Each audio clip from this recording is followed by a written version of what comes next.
नमस्कार दोस्तों, स्वागत है आपका हमारे YouTube चैनल में।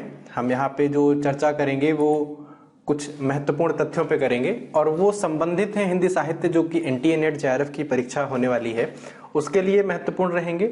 और इस परीक्षा में जो पाठ्यक्रम है वो 10 इकाइयों में बांटा गया है। 7वीं इकाई हिंदी कहानी है और हिंदी कहानी लगभग 21 कहानियां हमारे इस पाठ्यक्रम में संलग्न हैं। हम सभी 21 कहानियों, जहां से एक अवश्यम भावी प्रश्न बनता है जो पात्रों से संबंधित रहता है, उन सभी पात्रों की चर्चा करेंगे। और पात्रों की ही मात्र चर्चा नहीं करेंगे, साथ साथ हम कुछ ऐसे बिंदुओं की भी चर्चा करेंगे जो हमारे इस चैनल के लिए महत्वपूर्ण है या इस हमारे परीक्षा के लिए महत्वपूर्ण है। उन बिंदुओं पर भी चर्चा करेंगे, जैसे प्रकाशन वर्ष या कथानक से संबंधित। चलिए प्रारंभ करते हैं बिना कोई समय गंवाए हुए। जो महत्वपूर्ण बिंदु है वो आपको अगर PDF में प्राप्त करने हैं तो आप कॉन्टेक्ट नंबर पे हमारे संपर्क कर सकते हैं। चलिए प्रारंभ करते हैं। कहानियों के पात्र, इस समय 21 कहानियां हैं। हम सभी 21 कहानियों की पात्रों की चर्चा करने वाले हैं। चलिए बात करते हैं। सबसे पहली जो कहानी है वो 1905 में प्रकाशित हुई और यह बंग महिला के द्वारा इस कहानी की रचना की गई। यानी बंग महिला, आपको इस नाम से परिचित होना है।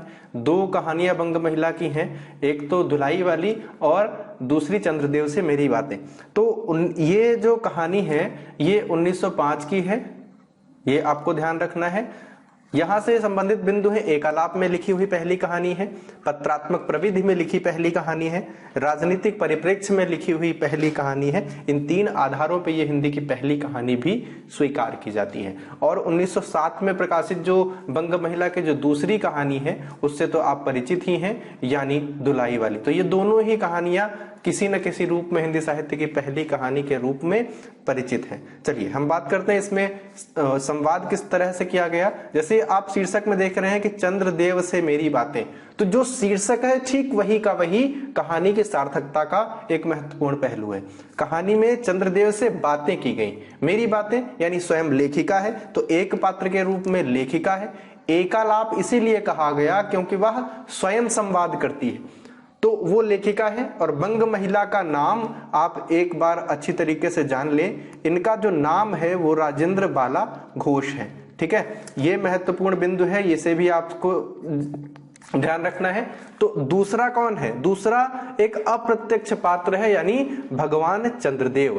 तो इस तरह से इनसे बातचीत की गई और वर्तमान जो परिस्थितियां हैं उन परिस्थितियों से अवगत कराने का जो काम है वो किया गया इस कहानी के अंतर्गत। छोटी सी कहानी है लेकिन अपने आप में कहानी के दृष्टिकोण से, जिसको हम शॉर्ट स्टोरी के जो अर्थ में कहानी के लिए शॉर्ट स्टोरी प्रयुक्त किया गया और इसी को आख्यायिका भी कहा गया।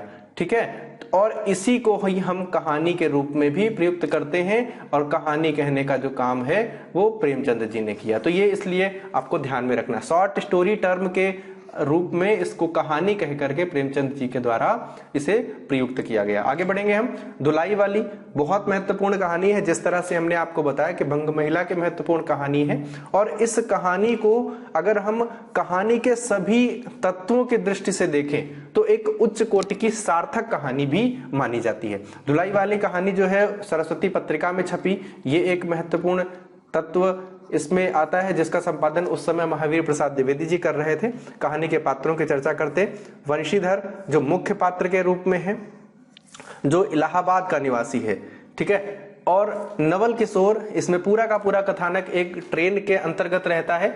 जो ट्रेन के अंदर जो संवाद होते हैं या जिस प्रकार के लोग वहां पे हैं, उनकी भाषा, उनका परिवेश या उनके बातचीत करने का ढंग, तो इसके कथानक के रूप में यह क्षेत्र महत्वपूर्ण है। नवल किशोर जो बंशीधर का ममेरा भाई है और हंसमुख प्रवृत्ति का व्यक्ति है। कहानी का एक महत्वपूर्ण बिंदु ये है कि इसमें जो कहानी के बीच में जो तथ्य संलग्न रहते हैं उनका जो अंतिम जो बिंदु है वो हास्यास्पद है, यानी वहां पर कहानी का राज खुलता है। जानकी देवी वंशीधर की पत्नी है, एक गृहस्थ महिला के रूप में उसका भी चरित्र दर्शाया गया है। नवल किशोर जो है, इसके अतिरिक्त अगर हम पात्रों की चर्चा करें तो इसमें नवल किशोर की पत्नी का नाम लिया गया, वंशीधर की सास का वर्णन किया गया, साले और सालियों का वर्णन किया गया। इस बीच में जिस वाहन से वह अपनी ससुराल से ससुराल के घर से और स्टेशन तक आते हैं, उस बीच में जो इक्के वाले के साथ में वह सफर करते हैं, उसमें भी बड़ा ही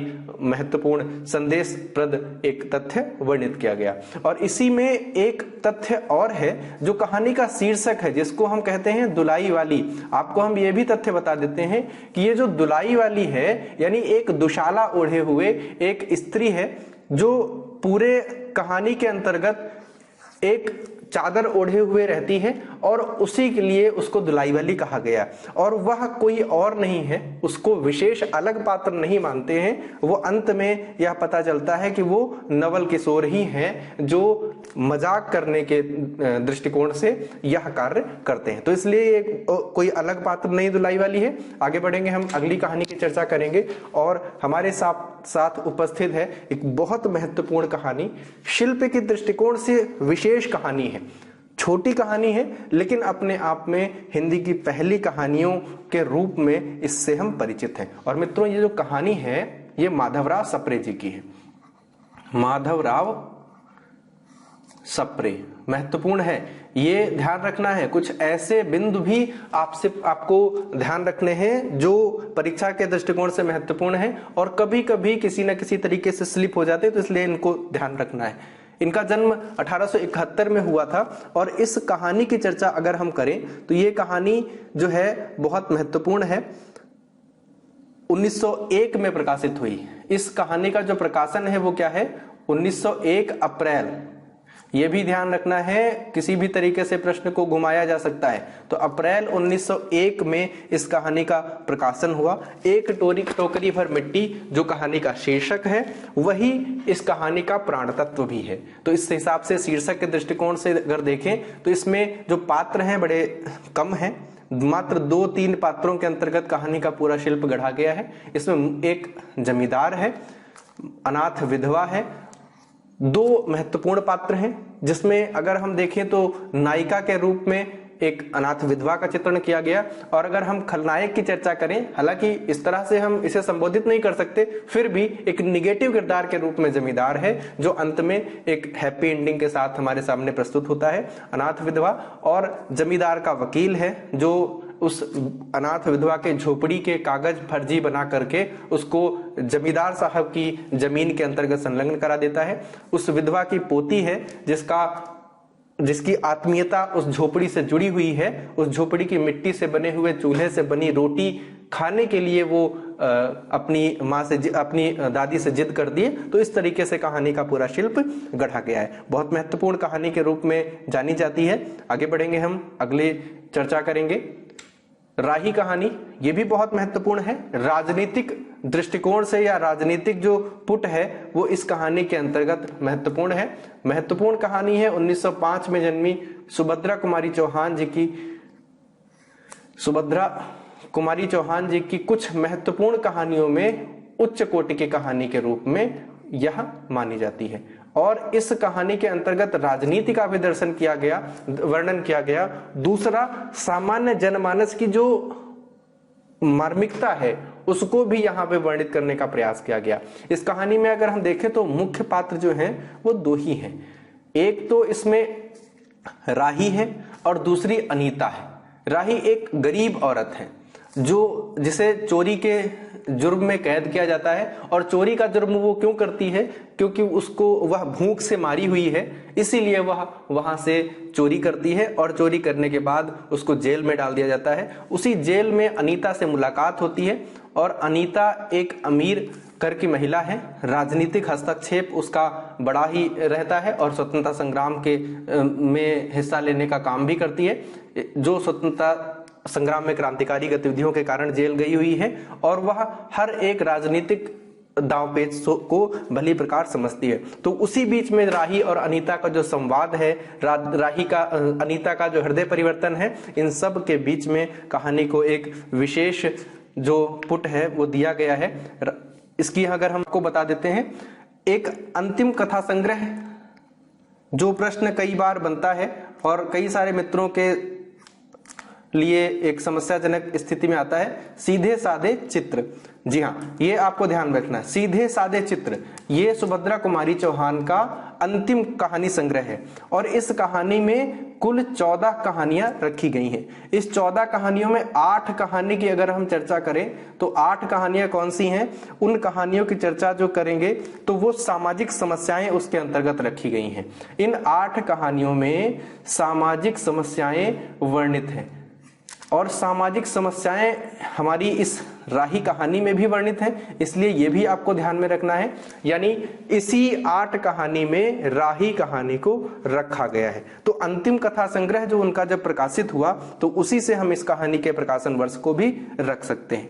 तो इस तरह से ये जो सीधे साधे चित्र है ये 1947 में प्रकाशित हुआ और यही प्रकाशन वर्ष जो इस कहानी संग्रह का है, इसी समय सुभद्रा कुमारी चौहान जी का देहांत भी हो जाता है, तो इसलिए हम ये देख सकते हैं। एक बहुत महत्वपूर्ण प्रश्न है सुभद्रा कुमारी चौहान जी की अगर हम चर्चा करते हैं तो एक प्रश्न अभी आया हुआ है यूपीएससी असिस्टेंट प्रोफेसर में, मिला तेज से तेज। तो मिला तेज से तेज उनकी जो पुत्री है सुधा चौहान, उन्हीं के द्वारा सुभद्रा कुमारी चौहान जी की जीवनी है। सुभद्रा कुमारी चौहान महादेवी वर्मा की सीनियर भी रही हैं, तो इस तरह से भी हम इनसे परिचित हैं। राष्ट्रीय आंदोलन में बढ़ चढ़कर हिस्सा लेने वाली हैं, तो कहीं ना कहीं अनीता के किरदार के रूप में सुभद्रा कुमारी चौहान का स्वयं का व्यक्तित्व भी दर्शाया जाता है। तो इस तरह से हमने इस कहानी के पूरे परिवेश को गढ़ा। कुल कहानियों की संख्या अगर हम चर्चा करें तो 14 है। मैं एक बार पढ़ देता हूं, सभी लिखना संभव नहीं है। रूपा, कैलाशी नानी, ब्याल्हा, कल्याणी, 2 साथी, प्रोफेसर मित्रा, दुराचारी व मंगला। अन्य कहानियां हैं हिंगवाला, राही, तांगे वाला, गुलाब सिंह जैसी महत्वपूर्ण कहानियां भी इसी कहानी संग्रह के अंतर्गत संलग्न है। आगे बढ़ते हैं। बहुत महत्वपूर्ण बिंदु था, कई जगह इसे खोजने के बाद यह हमें मिला है। अगली हम चर्चा करेंगे प्रेमचंद जी की कहानी है। आप इस कहानी से भली प्रकार परिचित हैं। प्रेमचंद जी के जो पहला कहानी संग्रह है उसी कहानी में 5 कहानियों को संकलित किया गया है। उन्हीं 5 कहानियों के अंतर्गत यह कहानी भी रखी गई है। तो हम इस कहानी की चर्चा करने वाले हैं। दुनिया का अनमोल रत्न, महत्वपूर्ण कहानी के रूप में हम इससे जानते हैं। यह 1907 में जमाना पत्रिका में प्रकाशित होने वाली महत्वपूर्ण उनकी जो कहानी है, इसमें हम चर्चा करेंगे पात्रों की। दिलफिगार इस कहानी का मुख्य पात्र है जो दिलफरेब से बेपनाह प्रेम करता है और वह अपने प्रेम को सिद्ध करने के लिए उसे कुछ जतन करने पड़ते हैं और उन्हीं जतन में वह 3 महत्वपूर्ण कदम उठाता है। दिलफरेब इसमें एक महत्वपूर्ण खूबसूरत नायिका है और मुख्य नारी पात्र के रूप में है। इसी में अगर हम चर्चा करें तो इसमें 2 और पात्रों के नाम आते हैं, जो एक काला चोर है, एक बुजुर्ग है जो दिलफिगार का हौसला अफजाई करता है जब वह दूसरा रत्न लेकर के आता है, जिसको भी महत्वपूर्ण रूप से सती का सती हो जाना और उसी सतीत्व के बाद में जो राख है उस चिता की वो लेकर के आता है। उसके बाद में वो टूट जाता है, तभी एक बुजुर्ग जो व्यक्ति है वो उसकी हौसला अफजाई करता है और वह कहता है कि एक हिंदुस्तान है जहां से जाकर के तुमको वो तुम्हारी जो जिस चीज की तलाश कर रहे हो वो मिल जाएगा। तो ये महत्वपूर्ण कहानी का एक कथानक है। मैंने सामान्य शब्दों में इसको बताने का प्रयास किया। इसके बाद में हम अगली चर्चा करेंगे कानों में कंगना। कहानी के पात्रों की चर्चा करने वाले हैं। इसकी चर्चा करेंगे तो ये महत्वपूर्ण कहानी के रूप में हमारे साथ उपस्थित है। इस कहानी की चर्चा करें तो राधिका रमण प्रसाद सिंह जी की महत्वपूर्ण कहानी है और ये 1913 में इंदु में प्रकाशित हुई। ये सामान्य जो तथ्य हैं वो कहानी के दृष्टिकोण से महत्वपूर्ण है। इसकी चर्चा करेंगे हम पात्रों की। किरण कहानी की नायिका है और योगीश्वर की पुत्री है। नरेंद्र किरण का पति है और नरेंद्र का दूसरा परिचय अगर हम चर्चा कर, जी हाँ, नरेंद्र किरण का पति है। योगीश्वर नरेंद्र के गुरु तथा किरण के पिता हैं। ये दोनों तथ्य महत्वपूर्ण हैं। नरेंद्र के जो पिता हैं वो योगीश्वर के मित्र हैं और वह उसे वहां पर कुछ सीखने के लिए उनको भेजते हैं। वहीं पर नरेंद्र का किरण को से आमना सामना होता है, प्रेम होता है। योगीश्वर उसका हाथ नरेंद्र के हाथों में दे देते हैं और इसी के बाद में इस कहानी को आगे बढ़ाया जाता है। 2 पात्र इसमें और महत्वपूर्ण हैं। जिन महत्वपूर्ण पात्रों की चर्चा करते हैं हम, एक तो यहाँ पे मोहन है। मोहन उसको मुरादाबाद में एक वेश्यालय में लेके जाता है, तो इसलिए ये महत्वपूर्ण है। दूसरा, वहीं पर उसको एक किन्नरी मिलती है, यानी नरेंद्र को उस किन्नरी के साथ वह वासना में लिप्त हो जाता है और अपना सर्वस्व न्योछावर कर देता है, तो ये दूसरा महत्वपूर्ण पात्र। तीसरा, अगर हम देखें तो एक महत्वपूर्ण पात्र के रूप में इसमें जूही भी है, इसे भी जानना बहुत आवश्यक है। जूही जो है नरेंद्र का प्रेम पत्र किरण तक पहुंचाने का काम करती है और कहानी की सहायक पात्र के रूप में जानी जाती है। तो इन कुल पात्रों के साथ में कहानी का शिल्प गढ़ा गया। आगे बढ़ेंगे हम। उसने कहा था महत्वपूर्ण कहानी है, इससे आप भली प्रकार परिचित हैं, कालजयी कहानियों के रूप में है और चंद्रधर शर्मा गुलेरी जी की महत्वपूर्ण कहानी है। 1915 में प्रकाशित होने वाली है ये कहानी। 1915 में प्रकाशित हुई। मात्र 3 कहानियों को लिखकर इस कहानी के क्षेत्र में अपना सिक्का जमाने का जो काम किया वो चंद्रधर शर्मा गुलेरी जी। सुखमय जीवन, बुद्धू का कांटा और उसने कहा था। इसके बाद में हम चर्चा करेंगे इसके महत्वपूर्ण पात्रों की।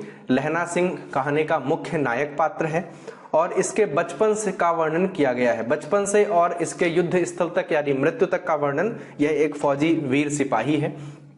सूबेदारनी होरा, यह होरा और लहना सिंह के प्रेम संवेदना पर आधारित कहानी है और इनके दोनों के बचपन के प्रेम को आगे चलकर किस प्रकार से मर्यादित अवस्था में बना रहता है और अनवरत बढ़ने वाला है, उस प्रेम की, आदर्शवादी प्रेम की यहाँ पर वर्णन किया गया है। लहना सिंह के बचपन के प्रेमिका है और सूबेदार हजारा सिंह, तीसरा पात्र की चर्चा करेंगे तो हजारा सिंह की पत्नी है, यानी नायिका का पति है हजारा सिंह। बोधा सिंह कौन है? सूबेदार हजारा सिंह का बेटा है। कीरत सिंह लहरा सिंह का भतीजा है। अन्य पात्रों की चर्चा करें तो लपटन साहब, पोलू राम, सूबेदार वजीरा सिंह, महासिंह और उद्यमी सिंह, इन सभी पात्रों के बीच में कहानी को एक नया परिवेश प्रदान किया जाता है। तो इसमें मुख्य पात्र नायक कौन है? लहना सिंह और नायिका सूबेदारनी होरा। इसके अतिरिक्त जो मुख्य पात्रों के रूप में हजारा सिंह, बोधा सिंह और कीरत सिंह का नाम आता है। अगले विषय की चर्चा करेंगे, अगली कहानी की चर्चा करेंगे। जयशंकर प्रसाद जी की महत्वपूर्ण कहानी है आकाशदीप। जी हाँ, इसकी चर्चा कर लेते हैं। आकाशदीप प्रसाद जी की कहानी है। विशिष्ट कोटि की कहानी के रूप में इसे हम जानते हैं। इस कहानी की चर्चा करें तो इसमें जो महत्वपूर्ण पात्र हैं वो पात्र कौन कौन से हैं? बुद्धगुप्त कहानी का एक नायक है जो बहादुर है और वीर पुरुष है, जो कि चंपा और खुद को मणिभद्र के चंगुल से आजाद करवाता है। तो पहला जो प्रारंभ है कहानी का, वो कहानी का जब चंपा और स्वयं बुद्धगुप्त जब वहां पर कैद में होते हैं, जंजीरों में जकड़े होते हैं, तो वहीं से कहानी का प्रारंभ होता है और वह मणिभद्र के चंगुल से दोनों को आजाद कराता है। फिर आगे दोनों की प्रेम कथा का वर्णन आगे बढ़ता है। चंपा इस कहानी की नायिका है और बहुत ही शील, धैर्यवान और एक महत्वपूर्ण नायिका के रूप में दृष्टिगोचर होती है। जलदस्यु की कैदी है, यानी मणिभद्र की कैदी है, बुद्धगुप्त की प्रेमिका है। दोनों का आत्मिक प्रेम दर्शाया गया है। मणिभद्र कहानी का खलनायक है। जो मणिभद्र हमने आपको दर्शाया, ये मणिभद्र कहानी का खलनायक है, लेकिन बहुत अधिक रोल इसका नहीं रहता। आगे चल करके इनकी प्रेम संवेदना ही मुखर होती है। चंपा और बुद्धगुप्त को ये बंदी बनाकर रखता है। जया जंगल में निवास करने वाली एक युवती है जो कहानी की सहायक नारी पात्र के रूप में रहती है। इसके बाद में हम चर्चा करेंगे कुछ और महत्वपूर्ण बिंदुओं की। आकाशदीप जो कहानी है वो नायिका प्रधान कहानी है। तो प्रश्न यहां से बन सकता है कि आकाशदीप कैसी कहानी है? नायिका प्रधान कहानी है, क्योंकि इसमें चंपा का जो स्वर है वो अंत तक बना रहता है और अंत तक उसी की अनुकंपा दृष्टिगोचर होती है। तो कहानी, ये जो आकाशदीप कहानी है, ये आकाशदीप कहानी संग्रह है, ना कि कहानी सिर्फ कहानी। तो कहानी संग्रह की चर्चा करते हैं तो इस कहानी संग्रह का जो प्रकाशन हुआ वो 1929 में हुआ।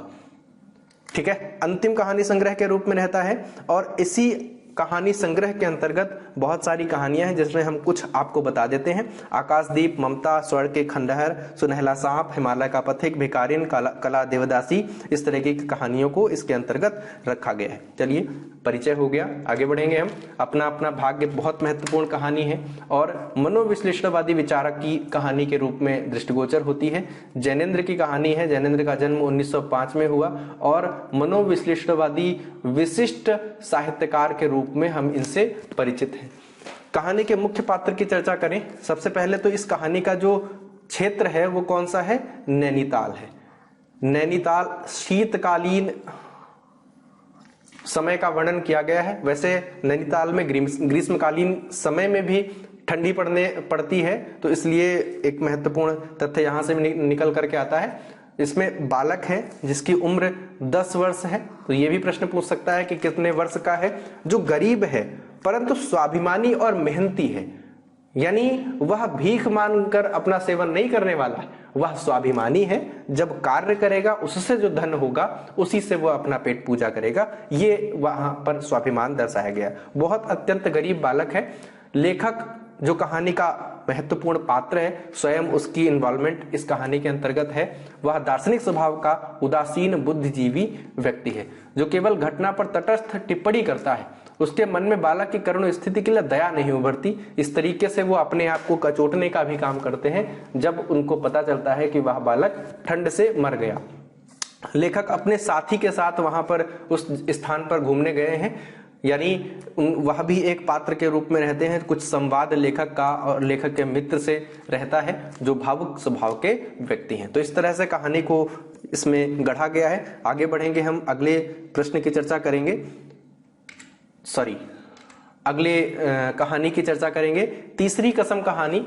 तीसरी कसम, इस कहानी में 3 कस्में हैं।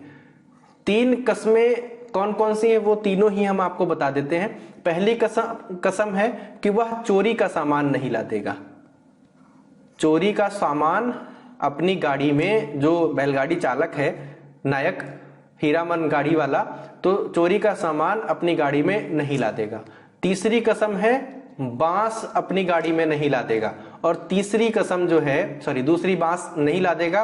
तीसरी कसम, किसी भी महिला को, नौटंकी वाली महिला को कभी अपनी गाड़ी में नहीं बिठाएगा।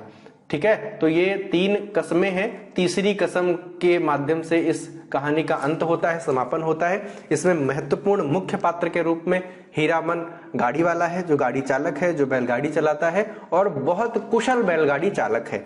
उसी की वीरता, पराक्रम या कह सकते हैं उसकी जो कौशल है उसको दर्शाया गया। एक दरोगा साहब जी हैं, मुनीम जी का वर्णन होता है। एक अनदेखी औरत है जिसको अंत तक वह कहानी में तो अवश्य रहती है, लेकिन उसकी आवाज का वर्णन किया गया है, ना कि उसको देखने का काम। तो अनदेखी कहना इसलिए आवश्यक हो जाता है। मथुरा मोहन नौटंकी कंपनी में वह जो हीराबाई है वह लैला बनने वाली है, ये इसमें वर्णन किया गया है। और उसी को नौटंकी स्थल तक स्टेशन से पहुंचाने का जो काम है वो इसको दिया जाता है। तो पूरा का पूरा शिल्प उसी गाड़ी चालक की गाड़ी में अनदेखी औरत से जो वार्तालाप है उसके बीच में गढ़ा गया है। तीसरी कसम एक बहुत महत्वपूर्ण मूवी भी है, जिसको जो रेणु जी की कहानी है तीसरी कसम, इस मूवी को राज कपूर और वहीदा रहमान के साथ फिल्माया भी गया है। तो इस परिदृश्य से भी ये कहानी बहुत महत्वपूर्ण है। आगे बढ़ेंगे हम, अगली कहानी की चर्चा करेंगे, लाल पान की बेगम। तो रेणु जी की दूसरी कहानी जो पाठ्यक्रम में संलग्न है, हम उस कहानी की चर्चा इसमें करने वाले हैं। रेणु जी मैला आंचल के महत्वपूर्ण रचनाकार है, तो उससे हम यह भली प्रकार जानते हैं कि वह अंचल विशेष को अपने साहित्य में विशेष मुखरता प्रदान करते हैं। कुछ ऐसा ही वो लाल पान की बेगम कहानी में भी वर्णित करते हैं। ग्रामांचल के शब्द, वहां की परिवेश की चर्चा, वहां के जमीनी स्तर के कुछ छोटे छोटे क्रियाकलाप, वो सब अपनी कहानियों में अभिभूत करने का प्रयास करते रहते हैं। हम आगे चर्चा करेंगे इसमें बिरजू की माँ की, जो इस कहानी के मुख्य पात्र के रूप में है। बिरजू की माँ नायिका और सशक्त महिला है, यानी वह कुशल महिला है जो सबको साथ लेकर चलने में विश्वास करती है, परंतु अपने विचारों के साथ वह सदैव तेज है। जो पल में रूठती है और उतनी ही जल्दी ठीक भी हो जाती है। अपनी बात को रखने और मनवाने दोनों ही जतन वो जानती है। बिरजू की पिता, इस कहानी को भी हम नायिका प्रधान कहानी कह सकते हैं, जो बिरजू की माँ के ऊपर आधारित है। तो नायिका प्रधान कहानी हम इस लाल पान की बेगम कह सकते हैं। शीर्षक से भी हमें यह समझ में आ जाता है। बिरजू के पिता जो कि डरपोक किस्म के इंसान हैं, जो खुद की चाह को सदैव दबाकर रखने वाले परिवेश में रहने वाले हैं। बिरजू चंपिया जो भाई बहन है, मखनी बुआ जिनका कोई नहीं है, जंगी की पतोहू एक मुहजोर नवविवाहिता स्त्री है जो बिरजू की मां से नहीं डरती है, सुनहरी एक गांव की स्त्री है। तो कुल मिलाकर के लाल पान की बेगम यानी जो बिरजू की मां है उसी को लाल पान की बेगम उनके बिरजू के पिता कहते हैं। यही कहानी का महत्वपूर्ण तथ्य है। और इसका शिल्प एक जो नौटंकी या नृत्य होने वाला है पड़ोस की गांव में, उस गांव में जो जाने के लिए लालायित है बिरजू की मां, तो उसी के बीच में जो पूरा शिल्प है वो गढ़ा गया है। आगे बढ़ेंगे हम। गैंग्रीन कहानी। गैंग्रीन कहानी महत्वपूर्ण है, लेकिन इसका दूसरा भी नाम है जिसको हम रोज कह सकते हैं। इसमें गैंग्रीन एक बीमारी है, उसका भी वर्णन किया गया है। कहानी के पात्र रोज यानी रोजमर्रा होने वाली जो एक जैसी स्थिति, यहां पर उदासीनता, मनोविश्लेषणवादी विचारधारा या जीवन से खिन्नता जैसी विचार हमें इस कहानी के अंतर्गत दृष्टिगोचर होते हैं, जिसमें एक नीरस जीवन शैली, किस प्रकार से वह हंसमुख, वाक्पटु और एक्सट्रोवर्ट स्त्री की कहानी है, कैसे वो आगे चल करके बहुत शांत, गंभीर, चिंतित रहने वाली और जीवन से नीरस हो जाती है, कैसे उसका जो जीवन परिवर्तन होता है वो दर्शाया गया है। इसमें महत्वपूर्ण कहानी के पात्र है मालती। गैंग्रीन रोज कहानी की मुख्य पात्र है।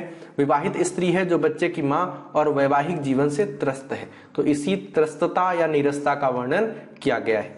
महेश्वर इसी मालती का पति है जो पहाड़ी गांव में सरकारी डिस्पेंसरी में डॉक्टर है और गैंग्रीन नामक बीमारी का इलाज करता है। टिटी, ये महत्वपूर्ण है, मालती और महेश्वर का बच्चा है।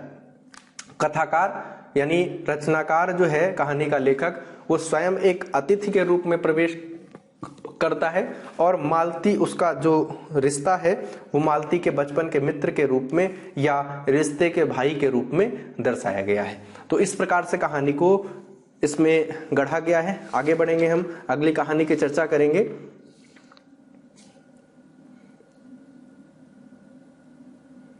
जी हाँ, एक महत्वपूर्ण तथ्य और हम आपको बता देते हैं कि ये जो कहानी संग्रह है वो विपथगा में संलग्न है।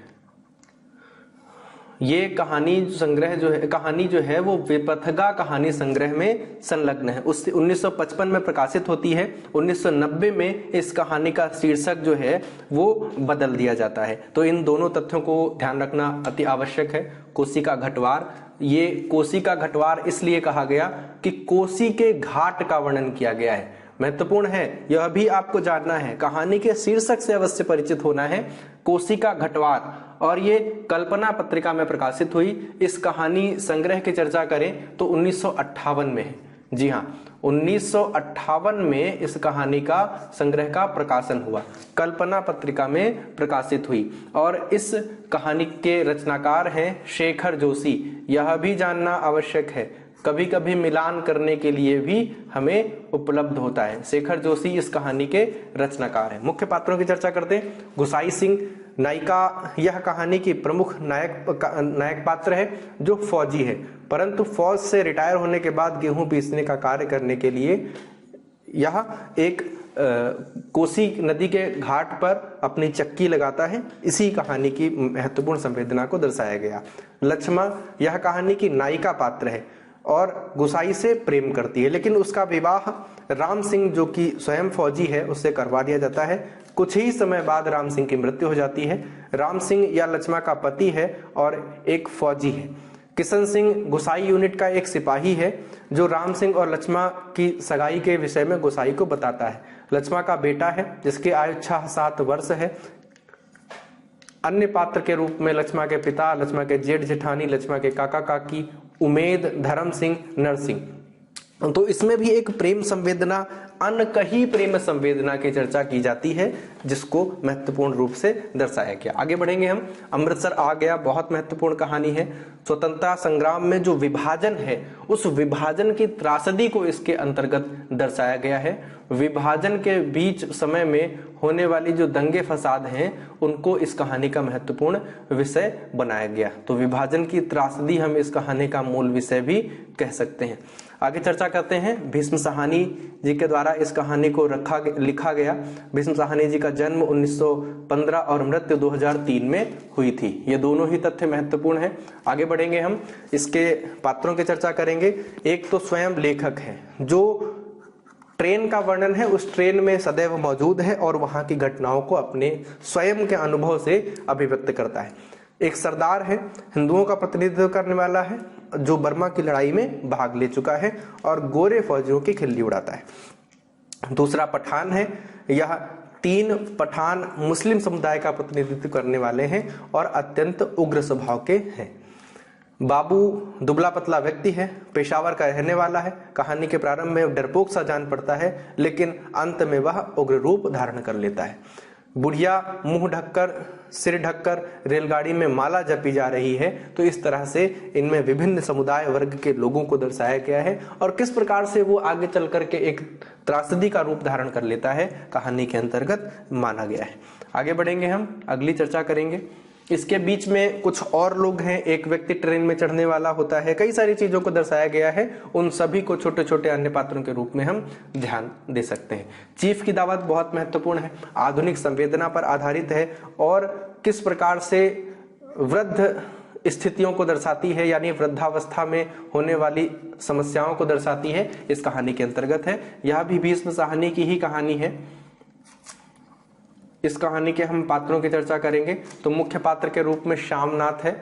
श्यामनाथ मध्यवर्गीय परिवार का व्यक्ति है, जिसमें जो बेढंगी चमक दमक है उसको दर्शाने के लिए आर्थिक स्थिति जैसी है उसको कहीं ना कहीं और पॉलिश लगा करके दर्शाने का जो काम है उसमें किया गया है। चीफ की खुशामद के लिए वो सारे प्रपंच गढ़ता है। श्यामनाथ की पत्नी का भी वर्णन किया गया है और इच्छानुसार तथा समाज में प्रतिष्ठा बनाए रखने है तो दिखावटी बातों में विश्वास करती है। तो किसी न किसी तरीके से श्यामनाथ और श्यामनाथ की पत्नी दोनों ही दिखावटी बातों को विशेष ध्यान देने वाले हैं। श्यामनाथ की माँ जो वृद्ध हैं, ममता की मूरत हैं और अपने बेटे के लिए किसी भी कार्य करने के लिए सदैव तत्पर रहती हैं। चीफ जो श्यामनाथ का बास है, यानी वह और उनकी पत्नी दोनों ही साथ में इस श्यामनाथ के घर आने वाले हैं। जो विदेशी पात्र हैं, अंग्रेजी भाषा में बात करते हैं, व्यवहार और उनके चरित्र का महत्वपूर्ण तथ्य वर्णन किया गया। अन्य पात्र के रूप में विधवा सहेली और मेम साहब का भी वर्णन किया गया है। तो इसमें जो भारतीय अस्मिता है उसको किस तरह से विदेशी अस्मिता को ताक पर रखकर भारतीय अस्मिता को चोट पहुंचाई जाती है वो यहाँ पर वर्णन किया गया है। आगे बढ़ेंगे हम। सिक्का बदल गया कहानी बहुत महत्वपूर्ण है। यह भी किसी न किसी रूप में विभाजन को आधार बना करके ही लिखी गई है। तो विभाजन में किस प्रकार से विसंगतियां दर्शाई गई हैं, कृष्णा सोबती जी के द्वारा इस कहानी में महत्वपूर्ण रूप से दर्शाया गया है। आगे हम चर्चा करते हैं मुख्य पात्रों की। तो शाहनी यह एक मुख्य नायिका पात्र है जो विधवा है और बड़ी हवेली की मालकिन है और किस तरह से उनको विभाजन के समय हवेली छोड़कर, अपना सारा खजाना छोड़कर, अपनी उस परंपरा को छोड़कर जहां पर वह बूढ़ी हुई हैं उस परंपरा को छोड़कर किस प्रकार व्यवस्था बस उनको जाना पड़ता है, वो इनमें तथ्य दर्शाए गए। शाह जी जिनका नाम इसमें मात्र रखा गया है, उनका देहांत हो चुका है, उनका कोई किरदार नहीं है, सिर्फ नाम मात्र है। उस अमीर हवेली के मालिक हैं और शाहनी के पति हैं। शेरा शाह जी का सेवक था जो बाद में शाहनी की भी उतनी ही इज्जत करता है। माँ की मृत्यु के पश्चात शाहनी ने ही उसे पाल पोस कर बड़ा किया और वही अंत में वही शाहनी को मारने की योजना बनाता है। हसैना शेरा की पत्नी है जिसे शाहनी बहुत प्रेम करती है। तो किसी प्रकार से इसमें संवेदना को भी दर्शाया गया है। दाऊद गांव का थानेदार है, शाह जी का वफादार रह चुका है, वही शाहनी को हवेली विभाजन दौरान खाली करने को कहता है। अन्य गौड़ पात्रों के रूप में कुल्लूवाल के जाट, बेगू पटवारी, मुल्ला इस्माइल और फिरोज जी का भी वर्णन इसके अंतर्गत किया गया है। तो कहानी के मुख्य पात्रों के रूप में इन सभी का नाम कहीं न कहीं महत्वपूर्ण है। आगे बढ़ेंगे हम। इंस्पेक्टर मातादीन चांद पर, महत्वपूर्ण कहानी है, विशेष ध्यान देना होगा। आधुनिक संवेदना से भरी पड़ी कहानी है, इसलिए आप इसको अच्छी तरह से पढ़ें। हम आगे चर्चा करेंगे, इस कहानी की चर्चा करेंगे, इसमें किस प्रकार से पात्रों को एक महत्वपूर्ण स्वरूप उपलब्ध कराया गया। रचनाकार हैं हरिशंकर परसाई, हरिशंकर परसाई। व्यंग तत्वों को अपने साहित्य में प्रधानता देने वाले महत्वपूर्ण व्यंग्यकार के रूप में हम हरिशंकर परसाई जी को जानते हैं। प्रेमचंद के फटे जूते जैसी महत्वपूर्ण रचना भी उनके द्वारा लिखी गई और महत्वपूर्ण व्यंग्य साहित्य उनके द्वारा लिखा गया। चर्चा करेंगे हम। मातादीन कहानी का मुख्य पात्र है और कहानी का केंद्र बिंदु है। मुख्य पात्र केंद्र बिंदु अवश्य होता है, इसको अलग से कहने की आवश्यकता नहीं है। सीनियर पुलिस इंस्पेक्टर है जो पुलिस विभाग का प्रतिनिधित्व करता है। पुलिस मंत्री जो मातादीन को पुलिस विभाग का नाम हो ऐसा कार्य करने की सलाह देता है। यान चालक जो चांद से मातादीन को लेने आया है। कोतवाल और इंस्पेक्टर ये चांद के पुलिस के सिपाही हैं। तो इस तरह से कहानी का शिल्प गढ़ा गया है। इसमें कहानी को एक विशेष रूप व्यंग्य शैली में आधुनिक संवेदना को किस प्रकार से पुलिस व्यवस्था को एक विषय बनाया गया है, उसी पर व्यंग्य कसने का काम इस कहानी के अंतर्गत किया गया। और अगर हम चर्चा करें तो इसमें एक सचिव का भी वर्णन किया गया। कुछ और पात्रों की चर्चा कर लेते हैं। सचिव का वर्णन किया गया है। वो सचिव इंस्पेक्टर मातादीन को चुनते हैं चांद पर भेजने के लिए। अब्दुल गफूर ये भी एक महत्वपूर्ण पात्र के रूप में रहता है। अब्दुल गफूर जो मातादीन का सह पुलिसकर्मी है। बलभद्र ये भी महत्वपूर्ण है। बलभद्र जो कहानी में एक हवलदार के रूप में है। इस तरह से और प्रधानमंत्री, जी हाँ, ये भी महत्वपूर्ण तत्व के रूप में है। प्रधानमंत्री यह भी एक महत्वपूर्ण तत्व के रूप में कहानी के अंतर्गत रहते हैं। आगे बढ़ेंगे हम। पिता कहानी बहुत महत्वपूर्ण कहानी है। दो पात्रों को इर्द गिर्द रख करके कहानी को गढ़ा गया है। ज्ञानरंजन जी की महत्वपूर्ण कहानी है। पिता कहानी के लेखक कौन है? ज्ञानरंजन। कहानी के पात्रों में दो ही पात्र हैं, पिता और पुत्र। मुख्य पात्र पुरानी पीढ़ी का प्रतिनिधित्व करने वाले पिता हैं और नई पीढ़ी, आधुनिक पीढ़ी का प्रतिनिधित्व करने वाले पुत्र का रूप दृष्टिगोचर किया गया है। पिता का जो चरित्र है वो स्वाभिमानी और आत्मनिर्भरता को दर्शाने के लिए कहा गया है, और दूसरा जो है उसमें जो आधुनिक पीढ़ी का प्रतिनिधित्व करने वाला है वो पिता के प्रति किस प्रकार से संवेदन शैली में रहता है वो इसमें दर्शाया गया है। इसके अतिरिक्त देवा, दादा भाई, सुधीर, माँ, कप्तान भाई आदि महत्वपूर्ण पात्रों को भी इसके अंतर्गत इर्द गिर्द रखा गया है। इस महत्वपूर्ण कहानी की चर्चा करें, जी हाँ, इस कहानी की चर्चा करें तो 6 कहानी संग्रह हैं। ज्ञानरंजन जी के द्वारा 6 कहानी संग्रह प्रकाशित किए गए। आगे चर्चा करेंगे हम इस कहानी के और पात्रों की। राजा निर्बंसिया महत्वपूर्ण कहानी है। राजा निर्बंसिया कहानी की चर्चा कर लेते हैं। कमलेश्वर की महत्वपूर्ण कहानी है। पात्र सामने लिखे हुए हैं। चर्चा करते हैं पात्रों की। कहानी के मुख्य पात्र के रूप में जगपति जो चंदा का पति है, चंदा जगपति की पत्नी है, यानी इन दोनों युगलों को रखा गया है। दयाराम जगपति का रिश्तेदार है, दूर रिश्ते का भाई है। बच्चन सिंह कस्बे का अस्पताल है, कस्बे के अस्पताल का कंपाउंडर है। राजा निर्बंसिया और उसकी रानी भटियारिन है। राजा निर्बंसिया की रानी ही भटियारिन बनकर राजा निर्बंसिया से मिलने जाती है। तो इसमें दो कहानी के दो तथ्य हैं। इस कहानी में एक तो जो राजा निर्बंसिया है जिसके कुल में कोई दीपक नहीं है उनका वर्णन किया गया है, और दूसरा जगपति और चंदा का वर्णन किया गया है। तो कहानी में दो कथानक हैं, दोनों ही साथ साथ चलते हैं और कहानी को एक नई गति प्रदान करते हैं। तो दूसरा एक पहला कौन सा है? राजा निर्बंसिया और उनकी रानी।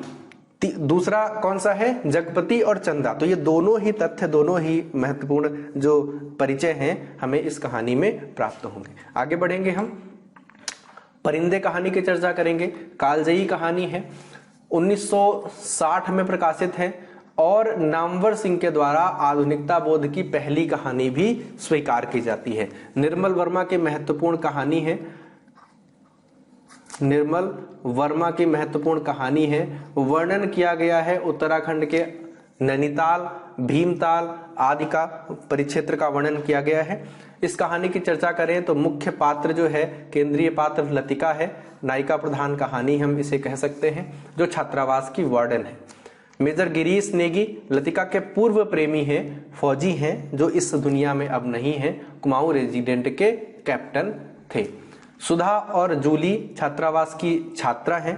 करीमुद्दीन हॉस्टल का नौकर है, जो कि बेहद आलसी इंसान था। मिस्टर ह्यूबर्ट की चर्चा करें, जो लतिका को पसंद करते हैं और स्कूल में संगीत शिक्षक हैं। तो ये संगीत शिक्षक जैसी बात जो है वो आप न भूलिएगा। इसके अलावा हम कुछ और पात्रों की चर्चा करते हैं। डॉक्टर मुखर्जी, जो लतिका को समय समय पर मार्गदर्शन देने का काम करते हैं, बातचीत करते हैं, और आधे बर्मी है, यानी पूरा जो परिवार है उनका वो बर्मा का है, जो यहाँ आकर के टिक गए हैं। एक बार बर्मा जाने की बात करते भी हैं, लेकिन वो सामान्य अर्थ में। मिस वुड स्कूल की प्रिंसिपल हैं। फादर एलमंड जो पादरी हैं। इन सभी जो पात्र हैं इनके बीच कहानी को भली प्रकार दर्शाया गया है। आगे बढ़ेंगे हम। इसमें आप सभी को महत्वपूर्ण रूप से ये ध्यान रखना है कि अगर आप हमारे चैनल के महत्वपूर्ण बैचेज ज्वाइन करना चाहते हैं तो आप हमें बहुत ही शीघ्र संपर्क करें। कॉन्टैक्ट नंबर सामने लिखा हुआ है। हम आपको इसी के माध्यम से PDF और लाइव क्लासेस उपलब्ध कराएंगे। हमारे चैनल को अगर आपने अभी तक सब्सक्राइब नहीं किया है तो आपकी जिम्मेवारी है कि आप इसे सब्सक्राइब करें, बेल आइकन प्रेस करें और अधिक से अधिक शेयर करें। आप हमारे साथ जुड़ सकते हैं YouTube, Facebook, Telegram और WhatsApp सभी माध्यमों से। धन्यवाद।